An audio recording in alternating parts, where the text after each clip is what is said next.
160 রানও chess করতে পারল না লখনৌ সুপার জায়েন্ট। এত কম রান করতে গিয়ে মাত্র 119 রানে অল আউট হয়ে যায়। এই টিম নিয়ে প্লে অফে যাবার মতো আর পরিস্থিতি আছে বলে মনে হচ্ছে না। যেখানে 220 রান চেস হয়ে যাচ্ছে, সেখানে 160 রান করতে গিয়ে হিমশিম খেয়ে গেল লখনৌ সুপার জায়েন্ট।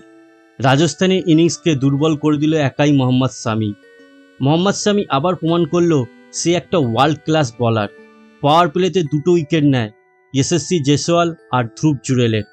দুর্দান্ত ফর্মে আছে মোহাম্মদ শামি। রাজস্থান রয়্যালের 3টে উইকেট পড়ে গেলে তাদের ব্যাটিং যে কমজোর সেটা আবার দেখা গেল কালকের ম্যাচে। কিন্তু রবীন্দ্র জাদেজা হাল ধরে, না হলে স্কোর 100 ক্রস করতে পারত না। 160 রান চেস করতে গিয়ে এলএসজির যে এত দুরবস্থা হবে কেউ আশা করেনি। মাত্র 119 রানে অল আউট হয়ে যায়। এত দামি দামি প্লেয়ার এলএসজির দলে, তাও এত খারাপ প্রদর্শন ভাবা যায় না। ক্যাপ্টেন ঋষভ পান্ত একদম আউট অফ ফর্মে, ব্যাটে একদমই রান আসছে না। নিকোলাস পুরান টি20-র বেস্ট ব্যাটসম্যান, তার এরকম অবস্থা, কেউ কোনো রান পাচ্ছে না। যেন এলএসজির টিম পুরো দিশেহারা। কোন ব্যাটসম্যান কোথায় নামবে সেটাও ঠিক করতে পারছে না তারা।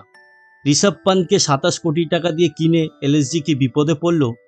যে শুধু এসে ব্যাট ঘোরাচ্ছে, কোনো বাউন্ডারি হচ্ছে না। মাত্র 119 রানে অল আউট হয়ে যায় এলএসজি। এত বাজে অবস্থা ভাবা যায়? আর দুর্দান্ত বোলিং করে।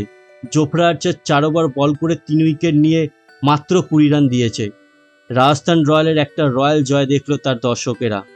প্রথমবার আইপিএলে বোলারদের ডমিনেট দেখা গেল।